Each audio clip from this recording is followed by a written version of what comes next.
If you have ever walked outside on a peaceful afternoon, only to hear that angry buzzing sound circling your head, then you already know how terrifying yellow jackets can be. 1 second you are relaxing, grilling food, or cleaning around your house, and the next second you are running for cover while these aggressive stinging insects chase you around your yard. What makes yellow jackets even worse is how fast they multiply. A tiny nest hidden underground or inside a wall can suddenly turn into hundreds or even thousands of angry insects ready to attack anyone who gets too close. That is why I always take yellow jacket problems seriously the moment I notice them. And one method many people talk about is using boric acid to kill yellow jackets. Now, before I go further, I want you to understand something very important. Boric acid can work against yellow jackets, but it must be used carefully and correctly. If you rush into it without understanding how these insects behave, you can end up making the situation more dangerous for yourself.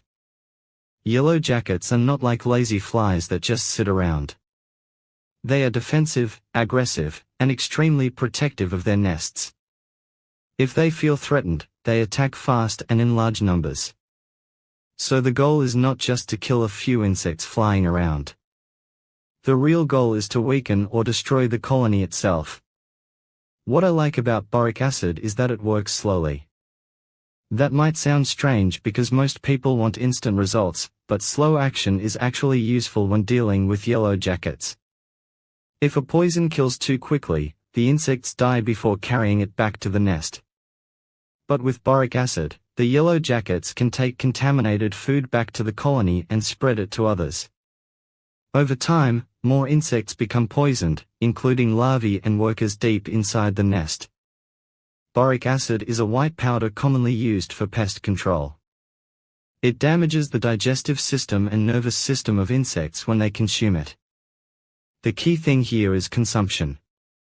Yellow jackets must eat it.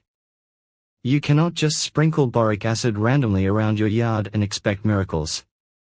It works best when mixed into bait that attracts the insects. That is where strategy becomes important.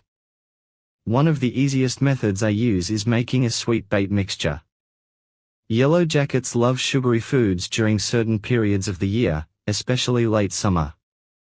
I mix a small amount of boric acid with fruit juice, soda, jam, or sugar water. The amount matters because too much boric acid can make the bait unattractive.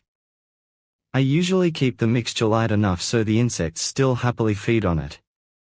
Once they start visiting regularly, they carry bits of the poisoned food back to their colony. But here is something many people do not realize.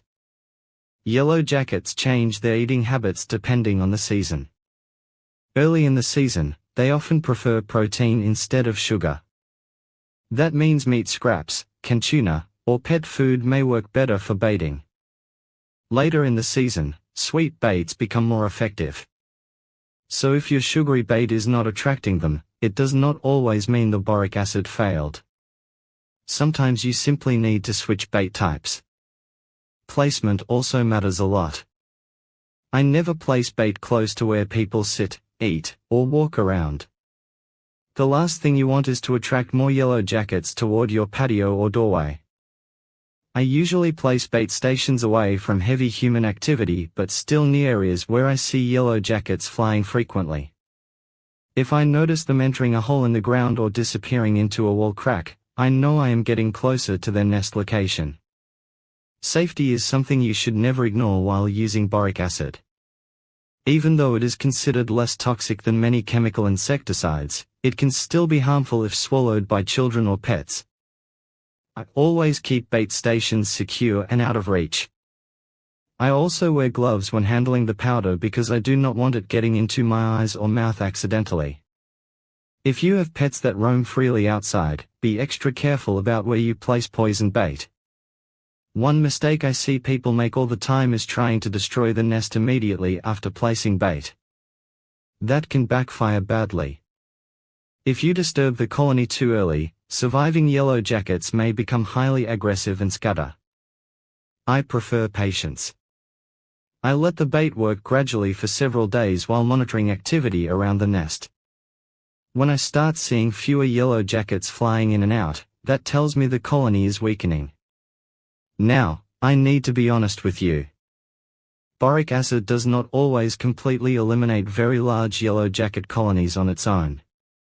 Some nests are massive and deeply hidden underground or inside walls. In situations like that, professional pest control may still be necessary. But boric acid can definitely reduce populations and help weaken the colony significantly, especially when caught early. Another thing I personally avoid is spraying gasoline, fire, or dangerous homemade chemicals into yellow jacket nests. You would be surprised how many people try crazy methods they see online. Some of those methods are not only ineffective but extremely dangerous. Fires can spread, toxic fumes can build up, and angry yellow jackets can swarm instantly. Boric acid is a much calmer and safer approach when used properly. If you decide to use bait stations, you can either buy commercial ones or make simple homemade versions. I sometimes use containers with tiny holes that allow yellow jackets to enter while reducing access for larger animals. The goal is to create a controlled feeding area. Once the insects trust the bait source, they keep returning over and over. That repeated feeding is what slowly spreads the poison throughout the colony. Timing is another important factor. I find that evening and early morning are usually the safest times to observe yellow jacket activity because the insects are less active in cooler temperatures. During the hottest part of the day, yellow jackets are often more aggressive and energetic. So if you are placing bait or checking nest activity, stay calm, move slowly, and avoid sudden movements.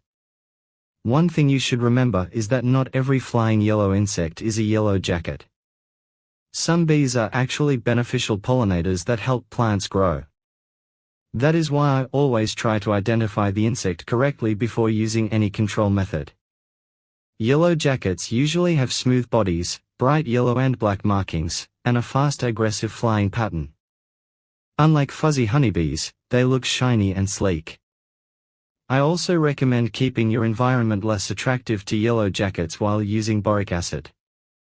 I make sure trash cans are tightly closed, sugary drinks are not left outside, and food scraps are cleaned up quickly. If you remove food sources around your home, the bait becomes even more attractive to the insects. That improves your chances of success. At the end of the day, using boric acid against yellow jackets is really about patience, smart baiting, and staying safe. You are not trying to win a war in 5 minutes.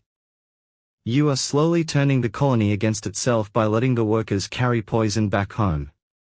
When done carefully, it can be an effective and affordable way to reduce yellow jacket populations without using extremely harsh chemicals everywhere around your property. And honestly, nothing feels better than finally walking through your yard peacefully again without hearing that angry buzzing sound circling around your head. Once the yellow jackets disappear, your outdoor space starts feeling safe and relaxing again. That is the reward for taking the problem seriously and handling it the right way instead of rushing into dangerous shortcuts. Thanks for spending your time with me today on Bedbug Rover. If you enjoyed this video and found it helpful, make sure you stick around for more pest control tips, home protection guides, and simple solutions that actually work. Stay safe, stay smart, and I will see you in the next one.